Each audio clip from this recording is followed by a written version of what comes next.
All right, continue. Can you posit the difference between a pleasant sound and an unpleasant sound in terms of the 3 joints, 4 joints, contradiction, or equivalence? Yes, I accept. Posit the difference. Those are contradictory. Difference is Take the contradiction. subject, a pleasant sound and an unpleasant sound. It follows that they are contradictory. I accept. So it follows that a pleasant sound and unpleasant sound do not have a common basis. I accept. Follows that they do have a common basis because there is something which is both a pleasant sound and an unpleasant sound. The reason is not true. Follows that there is something which is both a pleasant sound and an unpleasant sound because there are certain pieces of speech which are interpreted pleasantly by some listeners and unpleasantly by others. There's no provision. It follows in such a circumstance that sound wouldn't be considered either pleasant or unpleasant.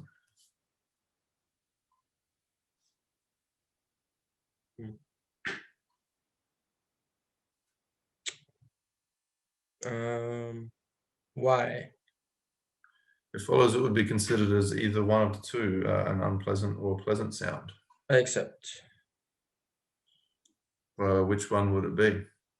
Well, it would be the one which the greater majority of people considered it based on the sort of conventions around what constitutes sort of positive, wholesome speech versus what constitutes hurtful or negative speech. Okay, take the subject. I'm going to get weird here. Take the subject.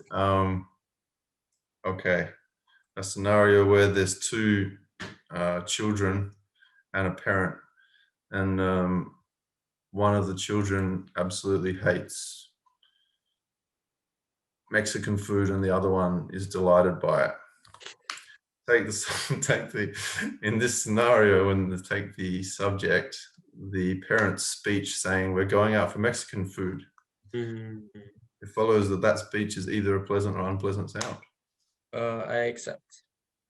Which one is it? Pleasant sound.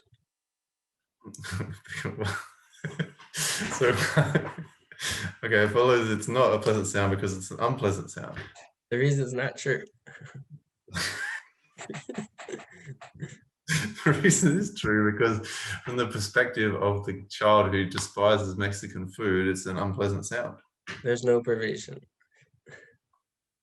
Oh, man. Okay. So it follows that there's a reason for privileging the child who likes Mexican food by taking their interpretation of the sound as pleasant and then using that to label the sound as being pleasant. Why? It follows there's not such a reason involved. I mean, not a reason to privilege that child's perspective, but there's a reason to call it pleasant sound. It follows why there is a reason why that sound is considered pleasant. I accept. Why? Because it is a sound that would be viewed as pleasant by a majority of listeners who understand the language being spoken and is set out of a motivation of care and compassion, and is a sort of in line with the conventions for wholesome, kind speech. Okay, it follows that you have a source for the majority of English language speakers being enamored with Mexican food. Why? No, is that the right word? Liking Mexican food. No, it's the wrong word, I think. But anyway, liking Mexican food. A source for that? Why? No source. I'm kind of joking now. Okay, that's enough.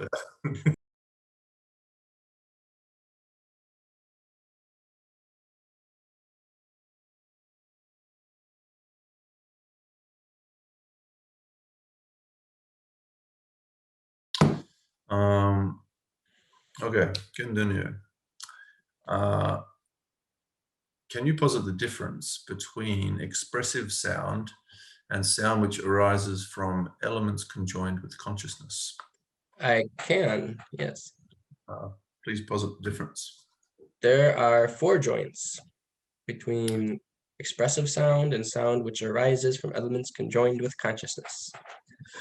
Okay, it follows that, yeah, you can posit the joint which is both expressive sound and sound which arises from elements conjoined with consciousness.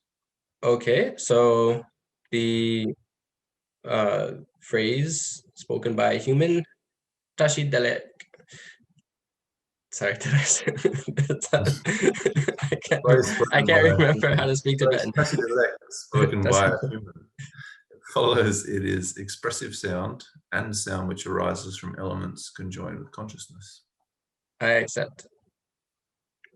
You want me to start straight away? The phrase "Tashdilek" spoken by a human, it follows it is if something is it is necessarily expressive sound.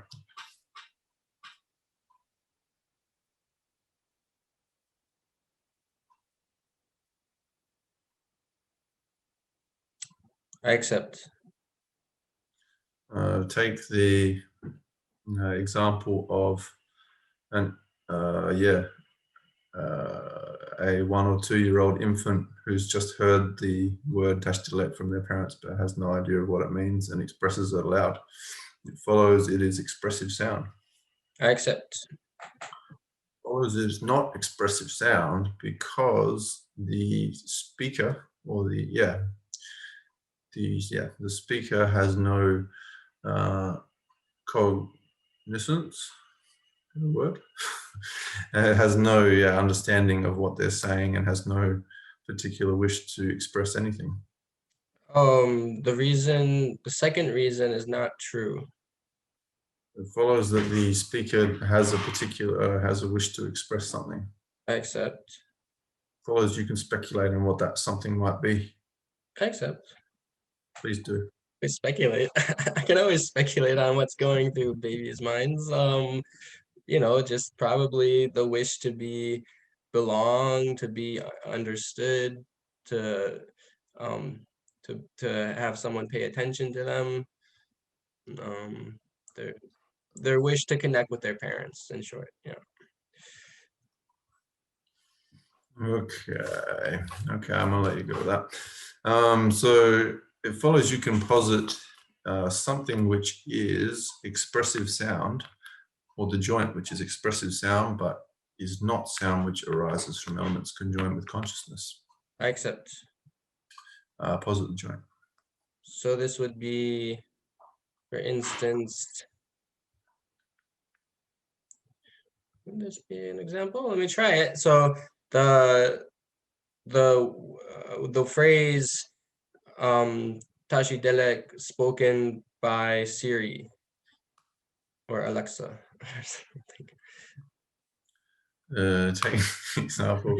The computer ones, obviously. Okay, yeah, that's where I was going with it. Yeah, okay. The AI Siri, the computer. or the AI Alexa. Yeah. Yeah. Okay.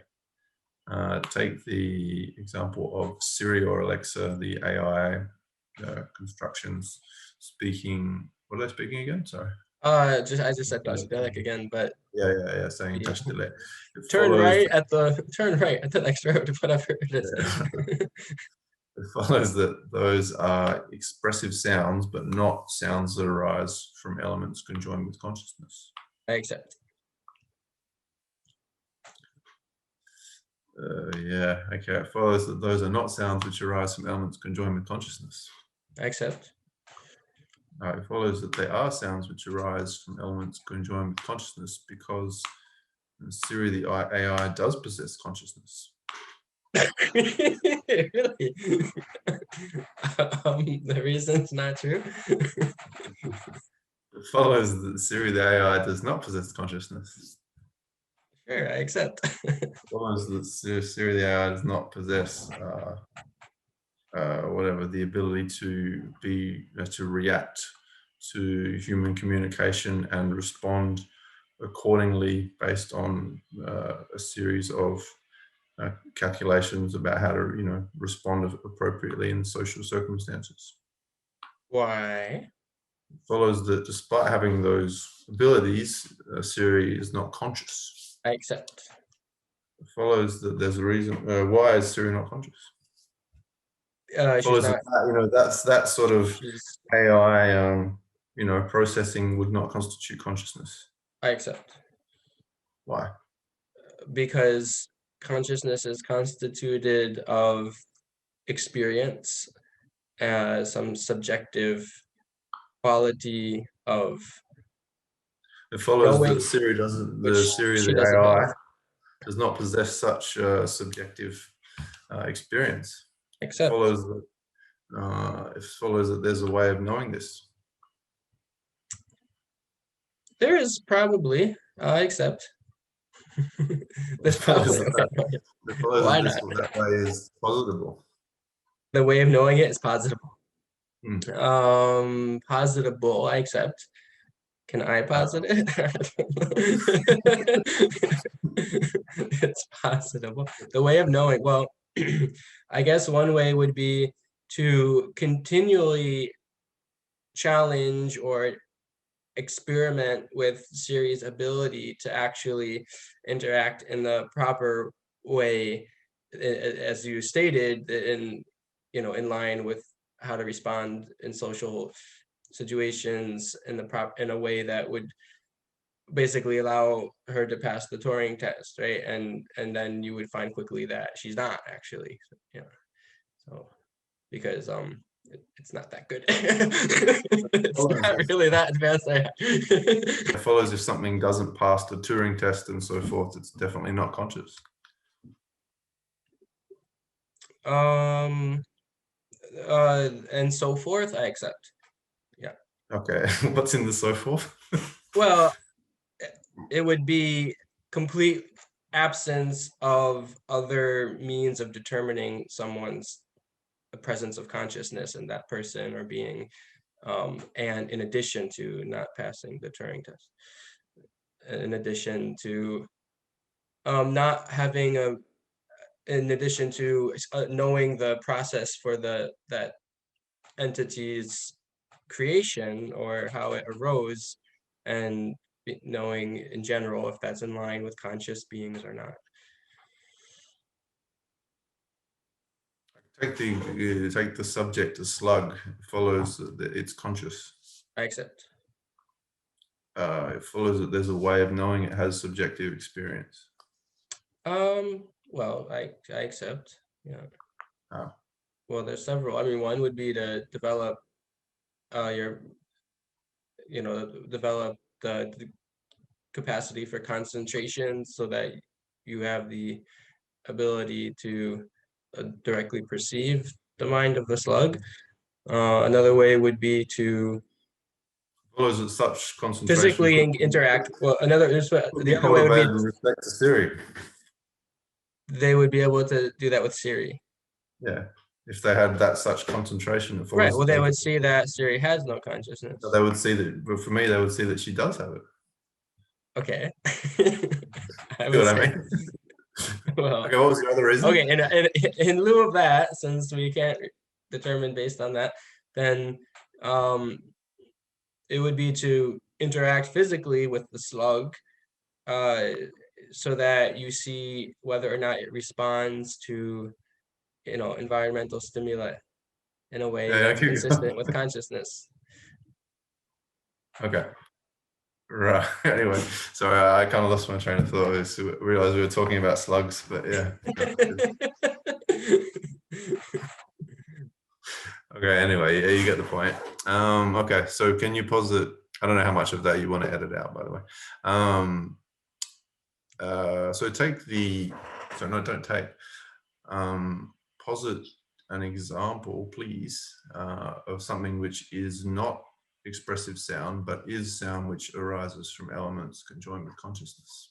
Not expressive sound, but is generated. So that would be something like the sound of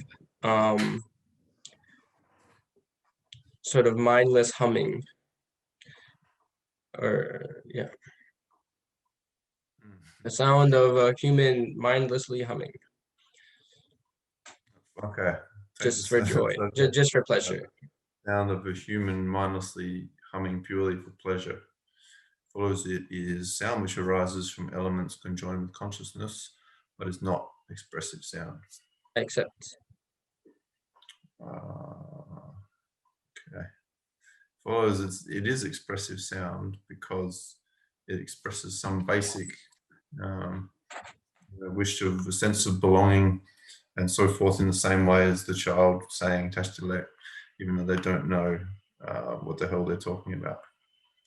Follows it's like that. Yeah, you're probably right. I accept. Yeah. It follows that it is expressive sound. Okay, I accept. How do you, Okay. yeah, okay.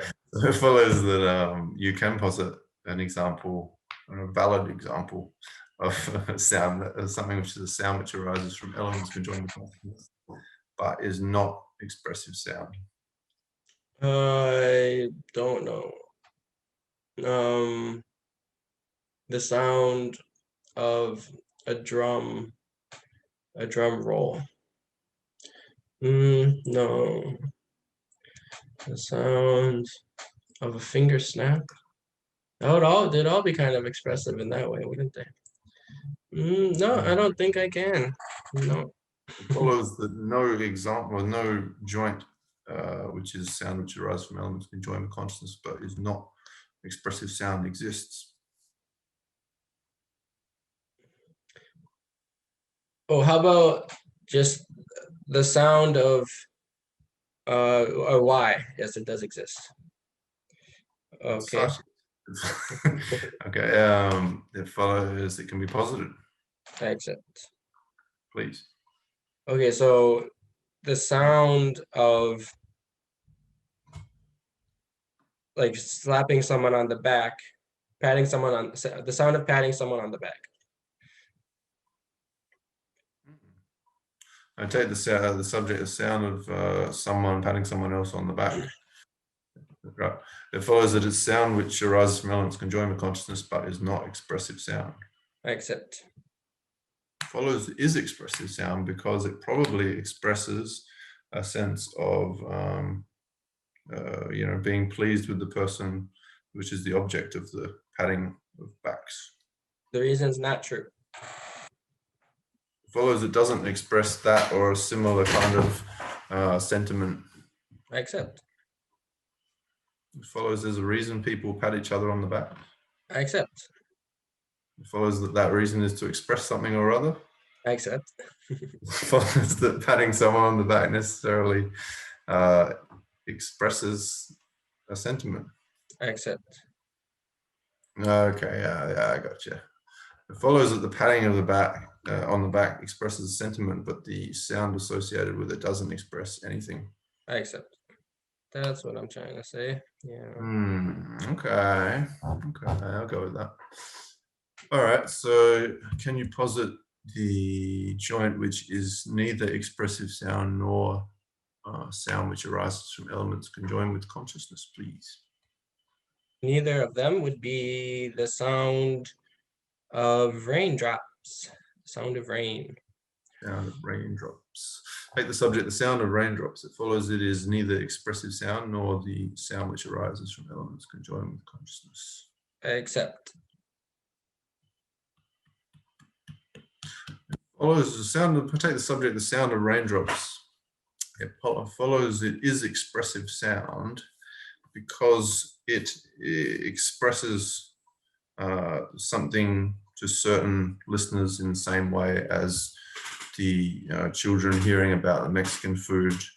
They hear the sound and then there are emotions associated with it. There's no pervasion.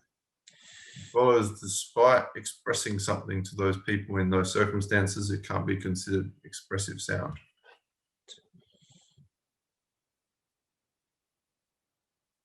Is that, are you accepting? I accept, yes, it Okay. still cannot. So it follows that despite expressing something, so despite being a sound which expresses something, it's not expressive sound.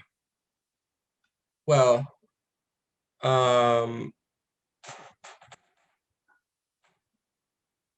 yeah, I wouldn't say it, why. It's not a sound which expresses something. Because in those instances where those people have, you know, where the rain expresses those feelings to those people, Right. the sound expresses something, but isn't expressive sound. The first reason is not true. The sound doesn't express something. Just Okay. generates a reaction in a person based on their Yeah. associations. No, but they hear the sound, and then there's Right. a But understanding, right? that's what I'm saying, that yes, that's still happening, but it's not expressing. That sound isn't expressing something.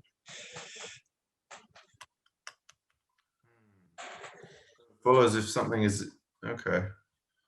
Follows that there's a reason why that can't be considered expressive sound. I accept, yeah. Why? Because there's no intention or understanding of a contents to express, contents of the speech or the sound to express in Hmm. in the rain.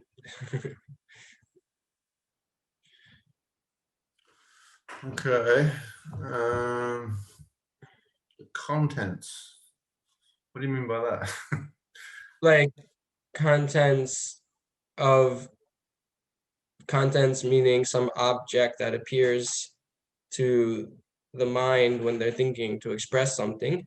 It doesn't happen in the rain, but it But happens, you mean on the part of an expressor or on the part yeah, of on the part of listener? the expressor. For them to Uh, express something, there has to be contents appearing in their mind of something which they wish to express, for it to be considered expression, expressive sound. so it follows that for something to be expressive sound, it must the thing to be expressed by this expressive sound, the contents must be appear to the mind of the expressor at the time the sound is uh, emitted. I accept. Take the subject, an audio recording of um, the late. Mm. Who do I want to go with here? The late Mahatma Gandhi. Okay. It follows that within those audio recordings, well, it follows that is expressive sound. I accept. Yeah. Well, it's a non-expressive sound because, okay, let's take the example of someone listening to the tape recording now. Follows it's not expressive sound because at the time of listening to it, nothing is passing through the expressor's mind at all. There's no provision. Okay. So it follows that such, appearance of anything to the mind of expressor doesn't have to be a feature in expressive sound. It doesn't have to be a feature. Why? It has to be a feature, at least in terms of its causal continuum. Yeah. A feature, you could say it's a feature. So why? It does have to be a feature.